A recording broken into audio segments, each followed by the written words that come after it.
Bismillah ar-Rahman ar-Rahim. Assalamu alaikum wa rahmatullahi wa barakatuh.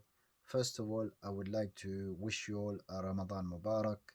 This is the month of fasting, and in this regard, Allah subhanahu wa ta'ala has informed us that fasting is something that has been prescribed not only to us but also to the people and communities before us.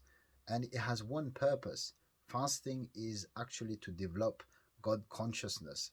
Developing God consciousness is to actually have God at the forefront of our minds so that at all time we could think about what Allah subhanahu wa ta'ala would want from us. This should be our main focus in all the things that we do in life. All our decision making should be based around this objective of being God conscious. The objective must also act as a regulator for our feelings and our cravings. For example, Allah subhanahu wa ta'ala has acknowledged our love for this world. Allah says in the Quran that the enjoyment of worldly desires, women, children, treasures of gold and silver, fine horses, cattle, and fertile land has been made appealing to people. These are the pleasures of this worldly life, but with Allah is the finest destination. In a hadith narrated by Muslim, the Prophet ﷺ has said that the most dreadful thing I fear in your case is what Allah brings forth for you in the form of the adornment of the world.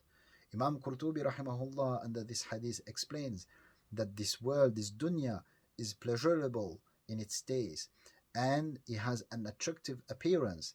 Through this world, Allah subhanahu wa ta'ala will be testing his servants to see which one of them is the one who is going to perform the best of actions. In a hadith narrated by Tirmidhi, the Prophet ﷺ has said that verily every nation has a trial, and the trial of my nation is wealth. Why?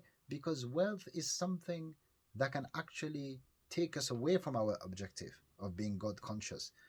Wealth is something that can distract us in performing the good action. Trying to always go after wealth can actually make us take the wrong decision. It can lead us to do bad things. There are people that are willing to kill or to deceive, etc., in order to earn some of the wealth of this world. And this has been documented by researchers in a study that was conducted in 2012. It has been concluded that people who are actually greedy are the ones who are the ones who always tend to take unethical decision.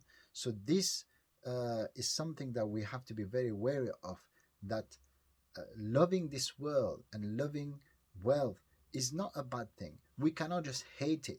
We cannot just hate something that Allah subhanahu wa ta'ala has made beautiful in our eyes, but we have to ensure that in order to go after this wealth, in order to go after this world, we need to do it in a manner that is within the parameters of what Allah subhanahu wa ta'ala wants.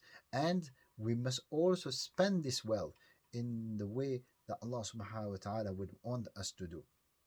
So may Allah subhanahu wa ta'ala grant you health and wealth. Until next time, peace.